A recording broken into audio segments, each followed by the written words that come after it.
Welcome to First Reading, the Old Testament lectionary podcast for everyone who loves the Bible. I'm Rachel Wren, Interim Dean of Trinity Lutheran Seminary at Capital University. This week, I am bringing you preaching tips and tricks for Sunday, July 27th, the thematic first reading, which is Genesis 18, 20-32. Now, this week's text comes almost on the heels of last week's text, which ended at verse 10 in the lectionary, or verse 15 if you took my advice. But they seem to be about vastly different topics here. Last week's text is rife with comedy and tones of new life. This week's text opens with the divine cry, "How great is the outcry against Sodom and Gomorrah, and how very grave their sin." This week's story seems like miles and chapters away from the bumbling, almost silly comedy of new life of the week before. And that's because, my friends, we've missed the transition section. Genesis 18, 16 through 19 shows the transition and the connection between the two stories, the divine pronouncement of Isaac's birth and the divine pronouncement of judgment against Sodom and Gomorrah. So let's work through it a little bit. Verse 16. Then the men, which is of course the three men, the visitors to Abraham and Sarah at the Oaks of Mamre, set out from there, and they looked towards Sodom, and Abraham went with them to set them on their way. Okay, so that tells us we're still on the same day, we're in the same hour even, as the divine annunciation to Sarah and Abraham. The text continues then in verse 17 with God's inner musings, a sort of almost divine self-pep talk, if you will. Verse 17, the Lord said, "Shall I hide from Abraham what I am about to do?" And verse 18 and 19, "Seeing that Abraham shall become a great and mighty nation, and all the nations of the earth shall be blessed in him."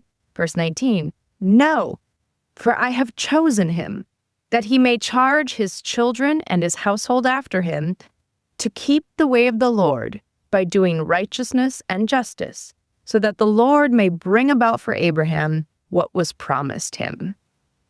Okay, a couple of important thoughts on preaching this one. And actually, my preaching tips come from this section. So if you're going to preach this week, include this little section. You can't just not include everything that comes after it, but please do include this section. Because first of all, the following text in Sodom and Gomorrah beg the question, what is righteousness and justice?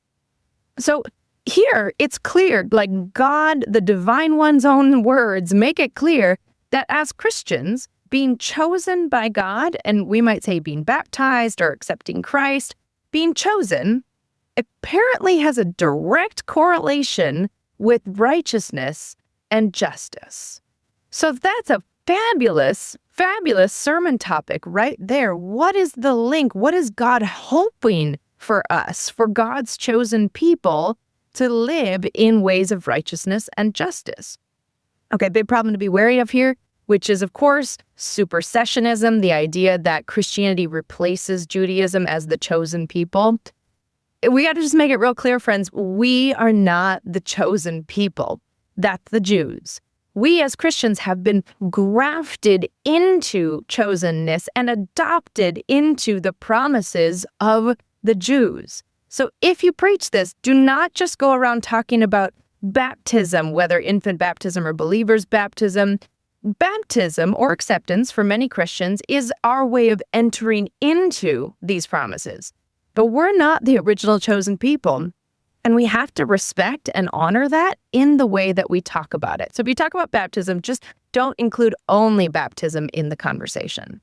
But that does bring me to my second possible preaching point, which is, what does it mean to be chosen?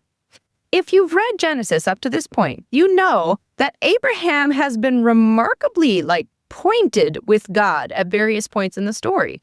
He starts by stepping out in pure faith and trust in God in Genesis 12 and 13. We've probably heard and given a lot of sermons about Lech Lecha, go from here, and Abraham just goes, and that's what faith is.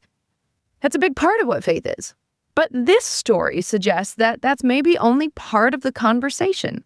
Because in Genesis 15, Abraham cries out to God.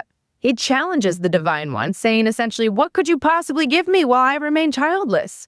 When God gives him a sign of the promise, which is, the stars in the heaven, Abe presses further. He essentially presses God for a legal contract of the covenant, and God gives that to him in chapter 15. In Genesis 17, when God comes to Abraham again and reiterates the covenant, this time including Sarah in the mix, Abraham laughs at God. We don't hear about that one very often. We like to talk about how Sarah laughs at God in this chapter, but in the chapter right before, Abraham laughed at God. And he goes so far as to ask for a different plan. Oh, that Ishmael might live in your sight. We got a perfectly good kid, God. Why don't we just use the one we got right here? God refuses. All of that to say, though, Abraham is never critiqued by God for those challenges.